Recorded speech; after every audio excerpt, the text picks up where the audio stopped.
This is Wellness by Designs, and I'm your host, Andrew Whitfield Cook.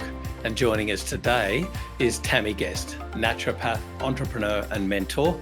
And today we're going to be talking about how to diversify your income. Welcome to Wellness by Designs, Tammy. How are you? I'm great, Andrew. It's so good to talk to you again. So good to chat to you again. It's been a long while.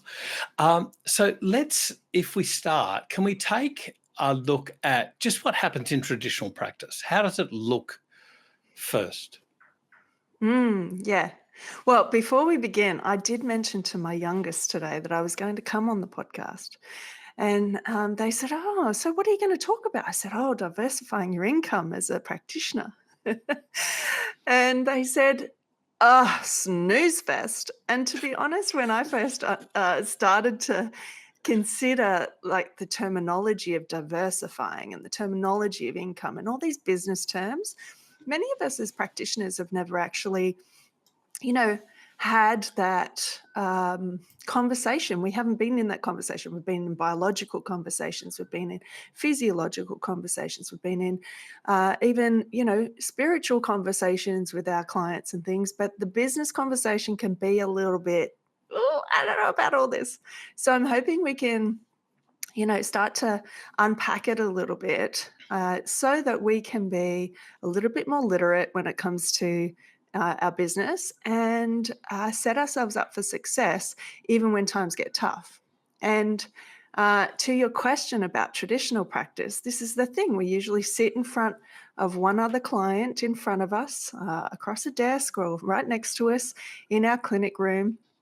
We have a one-on-one consultation, an initial consult, maybe a follow-up, and very occasionally we have a supplement or a herb or something else that's really specific for them, and then they go on their way.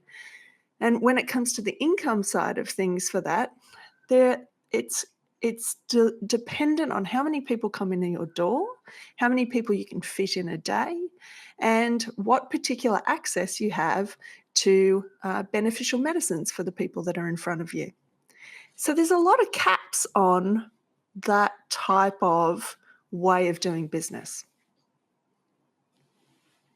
So first off, just with traditional business, the traditional business model, looking at some statistics on revisitation by initial clients and that sort of thing, and how to be successful, if you like, in the traditional business model, is part of the issue there that we don't set concrete management goals, if you like, or request, if you like, from patients to say, I want to see you again in 4 weeks. This amount of herbs or whatever will see you in 4 weeks. I want to see you in 4 weeks at the outlier, if everything's going well, and sooner if things aren't going well, because I want to track you. Is that part of this issue about even the need to diversify? Yeah, so that's probably one of the first places that we look in a way of ensuring that we're looking after. There's 4 Ps really that we need to look after. One is people. We need access to people. So the amount of people that we see and what that actually can look like and how frequently we see those people. So that's what you're touching on there. Number 2 is our profile.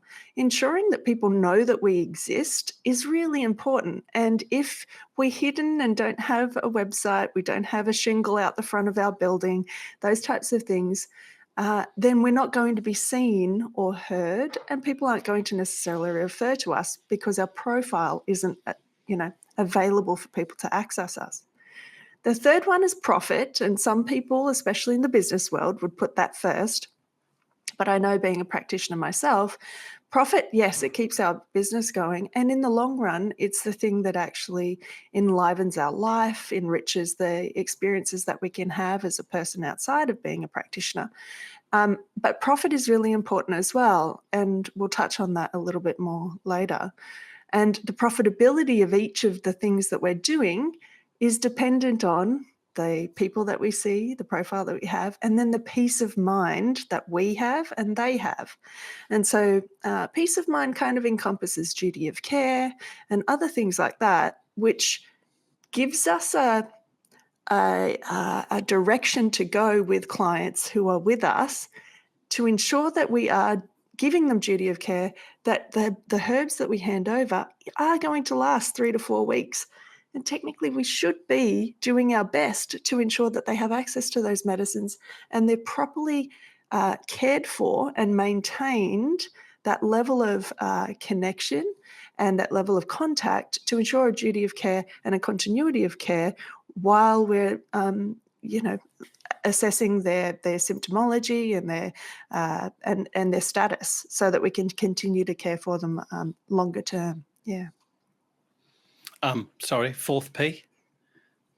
Oh, but peace of mind. So we've got in total, we've got people, we have profile, we have profit, and we have peace of mind. Yeah. So anything Cool. that we do in business, we want to ensure that we've got at least one of those at the forefront, a primary reason for what we're doing.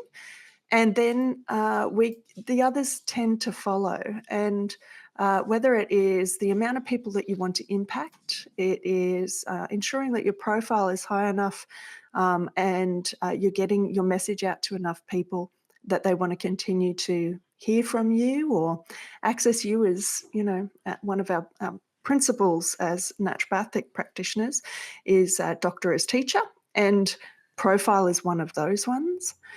Then we've got profit and ensuring that you're not necessarily putting all your eggs in one basket, for instance. You're not only just seeing one-on-one clients. You have another way of doing that just in case we have, another pandemic or something random comes up. We never really had that on the bingo card, but there it was. And having all those eggs in one basket kind of set back a few practitioners because there wasn't access to other things. And then that final one is peace of mind.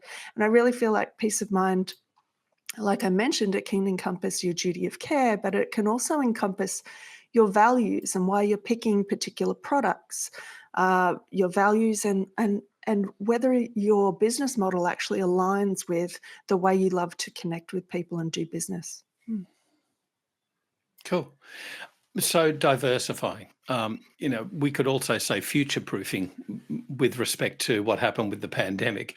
But with diversifying, that can be very fearful. Take us through how you teach people to, first overcome their fear, but then also get started. How do they find what even to diversify into? Mm. One of the things that I find for the people that I help anyway, and I've mentored a couple of thousand practitioners at this stage, they actually have a tendency to overthink, actually have a lot of ideas about what to diversify into. And it's actually the flip side of it's harder to actually pick the one thing to actually take a next step in diversification than it is to come up with any. And there is a fear that the unknown of diversifying, whether it is bringing on a new product line that you haven't had access to before, whether it is getting into the online space, getting into the teaching space. Many practitioners who have been in practice for over a decade, it's now their kind of mentoring time as well. And figuring out that there is a way of, again, reaching more people, making sure that your profile's higher, getting that profit, and having peace of mind. All of those things are unknown because you haven't had access to those before. And so it's really easy to stick with the known. But generally what we find is there's a couple of symptoms that come up when you think, "Oh, I think maybe it's time to, diversify a little bit. Maybe I could make that e-course. Maybe I could do that speaking gig. Maybe there's something else in there." That timing comes with a couple of symptoms. One of those symptoms is knowing it, like starting to consider it, because it wouldn't have come into your frame of reference had it have not been for you in the first place. The second one is getting purely burnt out. I see it time and time again that practitioners have a tendency to get compassion fatigue, uh, do the same thing over and over again, and their season for that particular way of doing business has come to its completion, and then we start to diversify. And the final one is starting to notice what other people are doing. There's a comparisonitis. Oh, they're doing that. I could do that, or I could do that better. Oh, maybe I could hop up on a stage. Oh, maybe I could run a podcast. Oh, maybe I could teach my community about whatever X, Y, or Z condition, but I could do it through videos or some other medium. It's a three-pronged kind of thing that these symptoms come up at a particular time. And then the fear becomes less because the curiosity becomes more. Fear versus curiosity. So, okay, fostering curiosity to mitigate fear.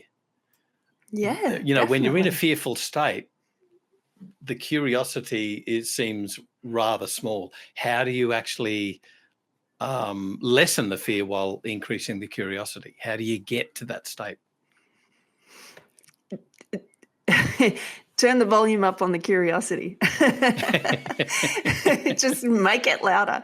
The thing about fear is it's always going to be there. And I remember having a conversation like this a few years back at one of my conferences, that fear is always going to be there. But it's whether you let it in the driver's seat or you let it be the passenger with you along for the ride. Fear is really great. It's really important. It tries to keep you safe. It's done a really good job of keeping you safe and keeping you in your comfort zone your entire life. But when we push up against our comfort zone, fear goes, "Ooh, just a reminder, you've been doing it this way for a really long time. Don't go thinking you're going to have to change anything, because that'll step us outside our comfort zone."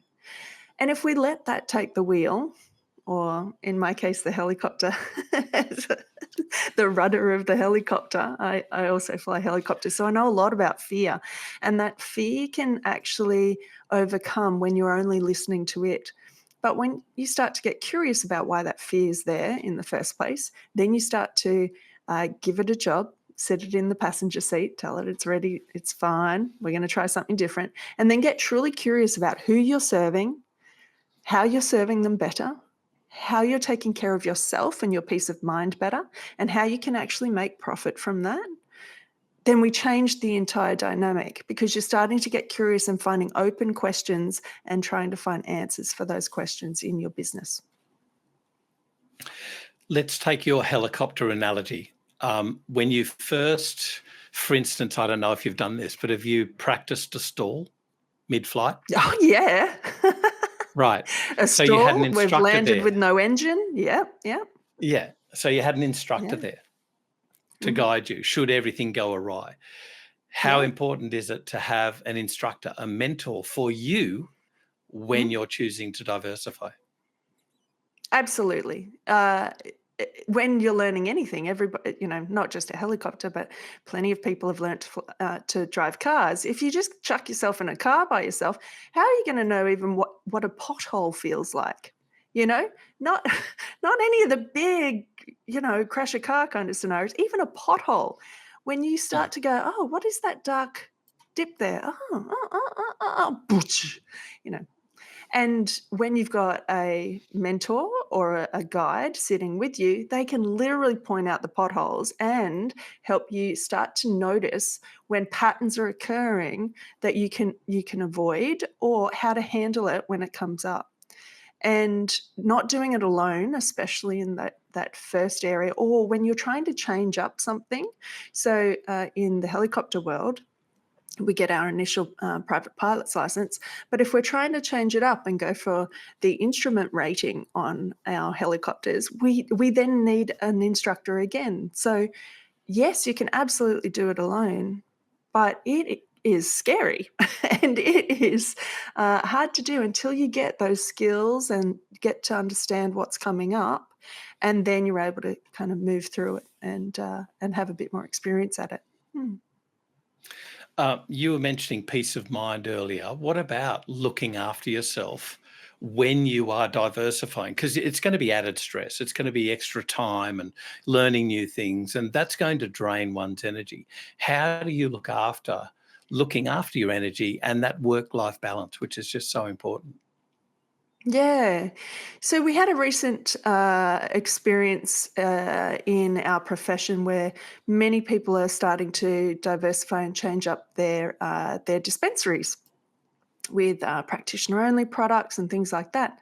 And when even considering bringing on board and doing the research for a new product to prescribe to your clients, that takes time. It takes energy, it takes effort, it takes research. We're looking at excipients and we're looking at, um, uh, you know, um, quantities, and we're looking at combinations. And when we're trying to even apply, one brand against another, that time could be taken up seeing clients, which gets you money, right? And a similar kind of scenario, even if it's not just changing your products over, it's changing your income streams over from one-on-one to then creating, say, an e-course or a program or a package where you are providing videos or webinars and teaching people about their health and their well-being. That is going to take time out of what you would usually, in your old kind of way of thinking, is actually seeing clients and helping them and being profitable. The thing about all of those is you're only doing that once. Once you've done the research to ensure that you have peace of mind about what you're going to be prescribing your clients because you've done the research and you know that you're confident in those products, or you have done the one webinar that's been recorded and then you can share it with multiple people, you've actually only had to go through that experience of fatigue and a little bit of worry and a little bit of not quite sure, and taking that time up once, because then you can replicate it time and time again and you feel confident in what you've actually done. You also learn a lot by either diversifying your product suite or diversifying your methodology to work with people. It changes the way that you have learnt you're able to pivot. It changes the way you've learnt you're able to teach people certain things. And moving forward, those things, it kind of is exponential because you're building and building and building on top of that change that you've created. I'm glad you mentioned e-courses, developing an Yeah. e-course, developing a collateral, if you like, and investing that time into it. So can I ask, through your many years now of being a mentor and helping other people to be entrepreneurial, what do you think the investment in time in, let's say, an e-course, the Hmm. investment in time developing an e-course versus the return on investment of developing that e-course is? Do you Hmm. have any stats? Have you ever looked at this, really coldly from a mathematical perspective, what that ROI is? So it really depends on the person and it depends on Yeah. their situation. But no, I would love to do the stats on that. That's a really genius idea. I might write that down. Thanks. Great idea, Andrew. But um, what we've seen is the people who are natural teachers, and this is the thing, if you're a practitioner, we're still all individuals. So we have a unique way of practicing. And we have unique strengths and gifts and talents in the way that we practice. And some of us are, really empathic. We'll hold people's hands. We'll be there in their darkest moments as they cry, as they pass on, things like that. Some of us are built to teach, and it is, again, part of our naturopathic principles, those 6/7 principles that we all attribute to. And doctor as teacher, whether we do that one-on-one across the table or we do that en masse by continuing to even put out small social media posts and things like that. An e-course is a really great way of creating a container to hold all of that knowledge and share it, that wisdom, while you're not there.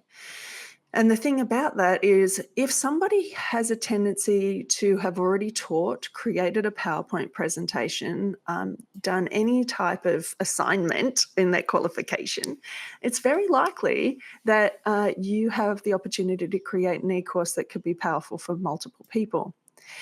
I have seen practitioners that have spent one weekend recording the entirety of their course, and then the following month launch it and sell it for, have enough people buy into that course for $68,000 worth of profit.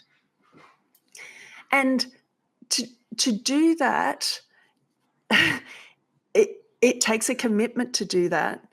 But I don't think we have enough conversations about that it is possible, that if you were just to commit to creating something that was of value and you do that once, this course was made on one weekend, and then every time that person wants to share that wisdom with another group of people, it comes back up again, and he sells it again, and similar kind of scenario happens, because we've continually got people who are Googling health symptoms anyway. But if you can become a trusted advisor and create a course that is actually valuable and useful for people, you only have to do it once, and then it is available over and over again, which is very different to us teaching across the table to one person in front of us and it having to teach it again. And the amount of times I drew a picture of the gastrointestinal lining and the gut wall and how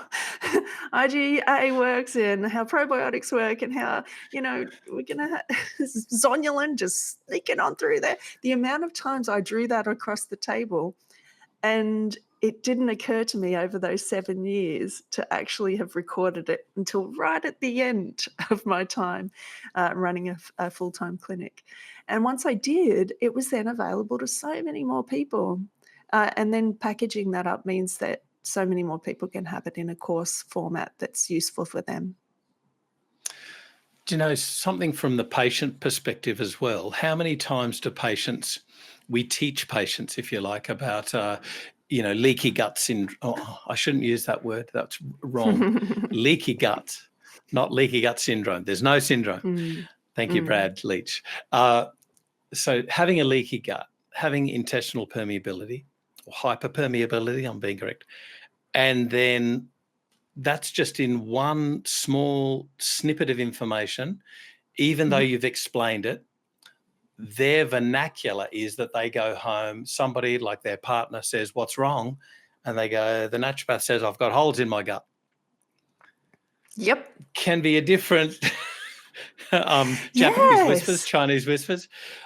So having a collateral that one can revisit, i.e. purchasing an e-course provided by a naturopath, gives them a relearning experience when they forget what was learnt in the initial space. Absolutely. So And it's a win-win this, situation. and there's so many times that we have clients that come to us and go, "Why didn't we get taught this at school?" I've heard it from so many practitioners that their clients come in, and I definitely had it personally as well. "Why didn't we get taught this at school?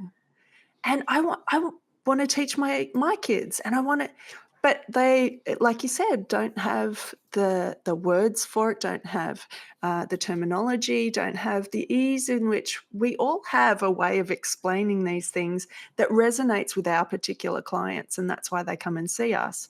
And finding that as a container, whether it's an e-course or you sell it as a package, or you have a group that you take through an understanding of their journey, of their particular condition. We're seeing a big rise in perimenopausal education at the moment, and some of the courses that I've seen on it are fantastic because they're taking people from this unknown, what am I going to do?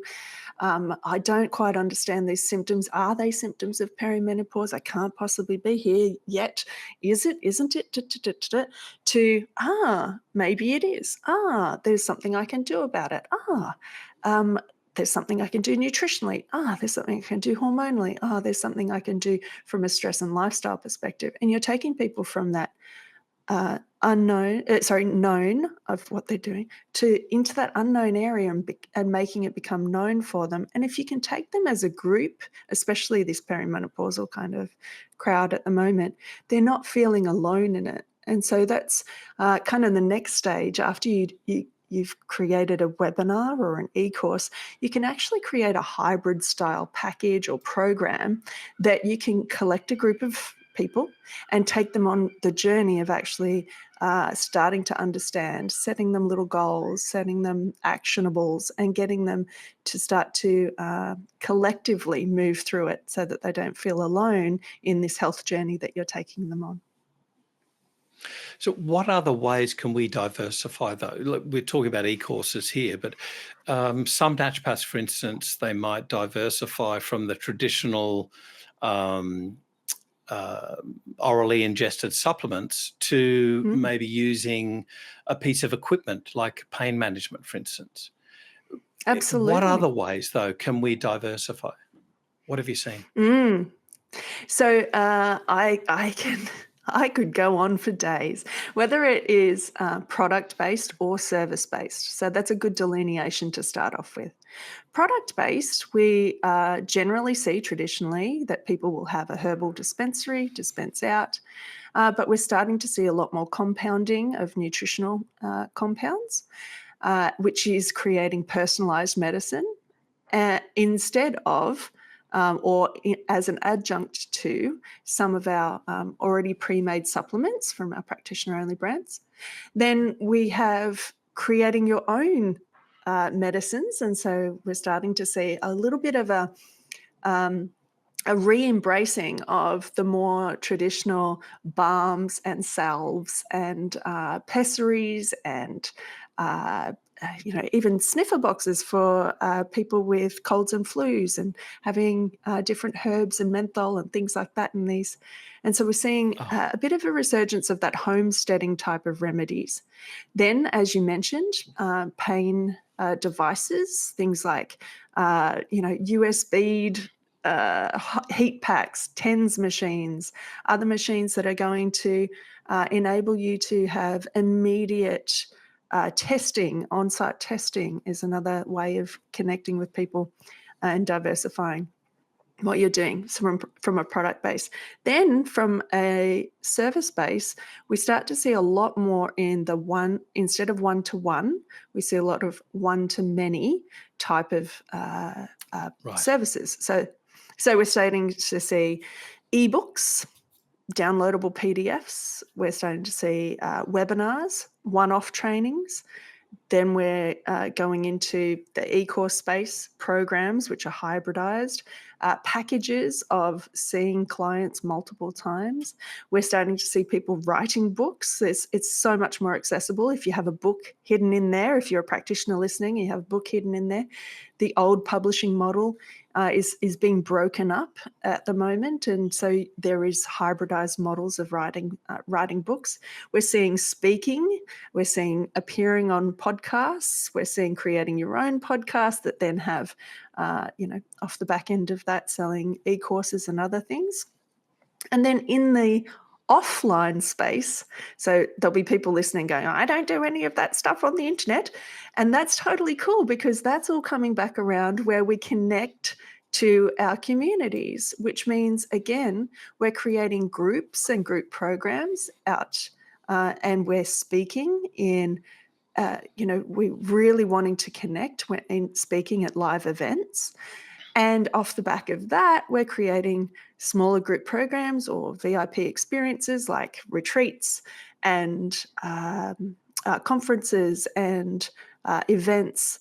And we're starting to see some really nuanced events where a lot of natural health practitioners are connecting people in wonderful natural spaces, whether it's going to hot springs and having a weekend away, or having a day retreat at their particular clinic, or having something out at a winery and other places. We're starting to see some really interesting ways people are connecting and diversifying to get the message out about health and well-being.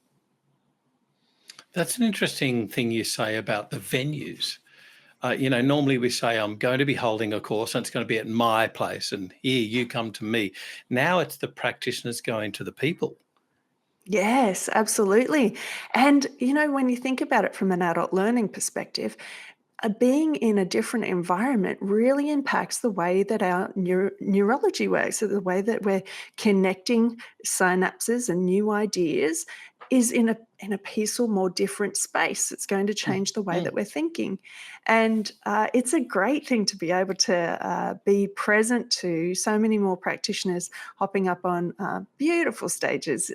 I've literally been seeing people appearing at wineries or stunning wedding venues that turn into, these women's events and beautiful herbal flower arrangements and things like that. And it's really becoming permeated in our culture that natural Hmm. health, herbs, nutrition can be a lifestyle choice. Yeah.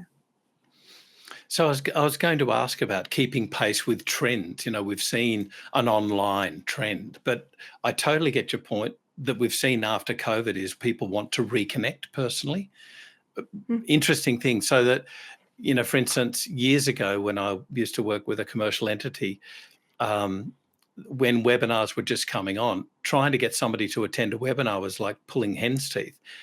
Now it's gone, I won't say it's gone back to, but it's much more accepted that Yes. webinars are going to be a part of it. But there are practitioners that really have a demand for that one-on-one or that personal contact. So companies, for instance, are providing hybridized events.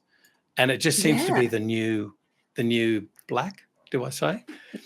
Absolutely. And I think there's something that's shifted since the pandemic. Not only were we forced to go to telehealth and forced to go to other options like webinars, teleseminars, etc. There is a level of inclusion and diversity awareness that means that we are making things accessible. Uh, by we, I mean I run conferences as well. So making things accessible to neurodivergent peeps, making it accessible to people in rural areas who wouldn't usually be able to Mm. access that level of connection through conferences, making things accessible to people who don't have the income to fly to a particular area. So that hybridized version where you still have people in person who really want to connect, and we have a very empathic, nurturing profession. So we do want to be around people, but also we have a lot of learners and people who do live remotely who want to be part of that as well. And so we are in a really great space to be able to provide all of that now, because technology has kept up with that trend as well. So we're able to kind of do that on a way that we haven't been able to before.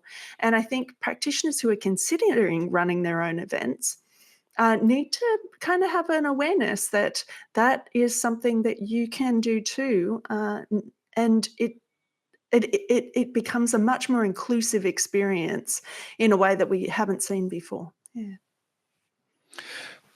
Can I ask about what about when things don't go right? When things really just are not right for you to go that way?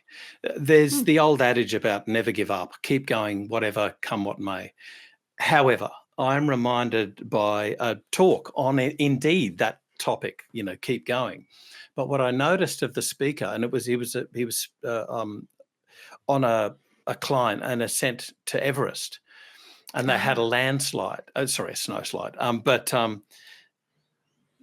they had an avalanche, and what happened was This guy was kept on going, kept on wanting to turn back, but forcing himself forward. But there was a stage where he turned around, down. And when he turned back, his friends ahead of him were gone in the avalanche. He lost his friends, Yeah. right? Yeah. Horrific. But what's the point? Is the point to keep going? I don't think so. I think the point of that is that every now and again we need to reassess where we're at. And there's no shame in going, you know what, I really suck at that. I should not be doing that. I should be doing this. And that Absolutely. reassessment is part of it. So when is it the point to say, listen, this isn't working, I need to do something else? When do you teach people, or how do you teach people about stopping? Yeah. So I love that you've brought this up. It's something that many of us, because we want to excel, and we've been through qualifications where it is rewarded that we excel at the things that we're learning and that we're researching, that we're trying to do. That we have a tendency in our profession to get burnout, and that burnout can come in the running of trying to chase after a dream that may not be the one that's most in alignment for us. And in doing so, that changes everything, because you aren't there for the people. You don't get the profit. You aren't there for your peace of mind. And your profile, you go into hiding. You turn into a little, little cave person. And the thing about that is, one, know that you're not alone in doing it. Two, if you're starting to diversify and you don't want all your eggs in one basket, but you don't want one egg in each basket enough that you're holding all of these eggs and all of these baskets, and it only takes one moment to drop one basket and the egg, and then everything falls to poo. So there is somewhere in between that will feel good for you. But if you do find yourself in that zone, like you said, that this climber found themselves in, that there is an intuition, a nudge, things aren't working the way that they were working before. What I tend to talk to my mentees about is that that's there for a reason or a season. And so if you have been trying and trying and trying at a particular diversification, whether it is an e-course or whether you've been trying to relaunch something or push, and it's not working the way it did before, and you're feeling burnt out and you can't figure out why, and then all of the patients slow down and all of that kind of stuff, stop. And what I really love is a radical sabbatical. So taking a whole weekend off, not thinking about work, or take a whole week. And if you've been in practice a long time, a radical sabbatical actually means taking a whole month off. Just block out your calendar, let it go, and then let go of each different part of what's actually causing the tension in you. So energetically in your mind, let go of the e-course, let go of the launch, let go of let go of those treatment plans, let go of all of them, put them all on the ground and unpack that backpack you've been carrying around with you, that luggage, that baggage, just drop it all down, take a breather, and then take each one up about at once at a time and start to look at it for what it is. Is it giving me peace of mind? Is it giving me the profitability? Is it giving me the people connection that I'm looking for? Or is it giving me the profile build that I need? And if it's not, just pop it down again and pick up the next thing. Is this? And going through the lens of that in each different one, because it can be so overwhelming sometimes with all of the different things that you could diversify in, and carrying all that around is actually going to cause you to stop anyway and stand in your own way. So strangling it's not going to help. So taking that breather, looking at each for the benefits that they have as well as the challenges. And then it's okay to lovingly let go one of the projects that isn't working for you anymore. You have permission, just let it go. And something else will come through for you because you've made space for it. Yeah. Uh, I know there are people, because I know they've told me that you've been screaming at them to write an e-course. I won't say screaming, but you've been constantly at them. And these people have a particular expertise in a particular Mm. condition which really needs education, good education. I'm going to be podcasting one of them today after you, indeed. So how do you, in your courses, teach people, encourage people to say the time is right for you? And it's not about, if I can change the focus, if you like, instead of saying this is going to get me a return on investment later on, I have to do this for me and blah, blah, blah. Rather than that, it's actually to be of service, because what they're Absolutely. going to be doing is teaching so many other people about their expertise. Is that part of what you teach? Yes, absolutely. It's basically the only reason we all got into the profession was to help Mm, somebody. Not yeah. to help everybody, to help somebody. And if what you have to say, in the way you have to say it, because of your experiences and your particular knowledge and your way of describing things, helps one person, it was worth it.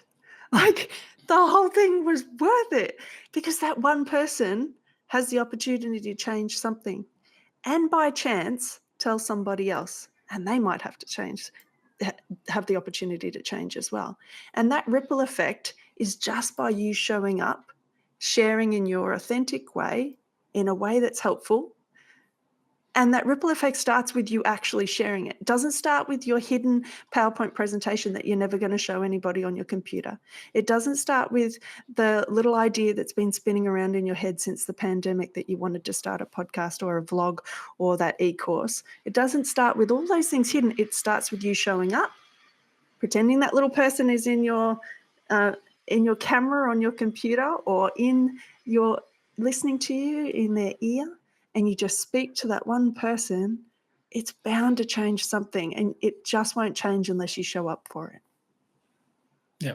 It's really interesting. You know, you talk about expertise from uh, personal experience, and some practitioners, usually orthodox, might denigrate that, but it's really interesting. Time and time again, I see in the orthodox literature how an experience of an orthodox practitioner has changed once they become a patient Yes, and have to absolutely. receive the care. Really interesting. Mm. So, you know, for instance, if a female doctor developed polycystic ovarian syndrome, how their experience would change of their expertise now that Yeah. they've got both that medical training and the experience of a patient. I mean, it's just mind-boggling how often I'm seeing it. And So, there's something to be said about the head and the heart.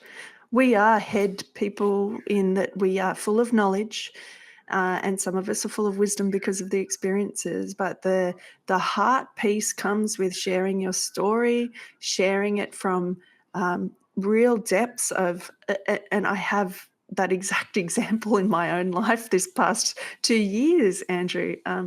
My understanding of what it is to be a woman in perimenopause came through having to have a hysterectomy because some interesting things were found in my peritoneal cavity. So it's and in doing so, I don't want somebody else to suffer. And in doing so, it's not just because I understand the anatomy of the uterus and the ovaries. It's because I don't want somebody to suffer the way that I did. I want them to find out quicker and easier with less pain and with more ease and with more empathy and more compassion. And in sharing my story, it could change somebody else's life. And I feel the same yeah. about people creating trainings that exist for that head and heart reason. Mm. Tammy, I love your head and your heart, and indeed you show it every time we speak, and when I see you on stage teaching others and sharing your experiences and sharing how they can better themselves and therefore better the outcomes for patients. And I think that's really what it's all about. Tammy Guest, thank you so much for joining us today. We're going to be putting up some interesting things. Can I ask a last question? Where can we learn more? Have you got courses that you teach people on this? I do. I have a library of courses. So yeah, if you go to tammyguest.com, there's a lot of opportunities to interact, whether it's free mini courses that I have, especially for new practitioners, or those more seasoned practitioners coming and joining our membership so that we don't have to do it alone. Or I do have a couple of conferences coming up, so you can see it all on that website. Yeah. Beautiful. Tammy Guest, thank you so much for sharing Thank you not just your so much, wealth of Andrew. expertise, but your heart. Love it. Thank you so much. And thank you, everyone, for joining us today. Remember, you can get all the show notes to today's podcast and the other podcasts on the Designs for Health website. I'm Andrew Whitfield Cook. This is Wellness by Designs.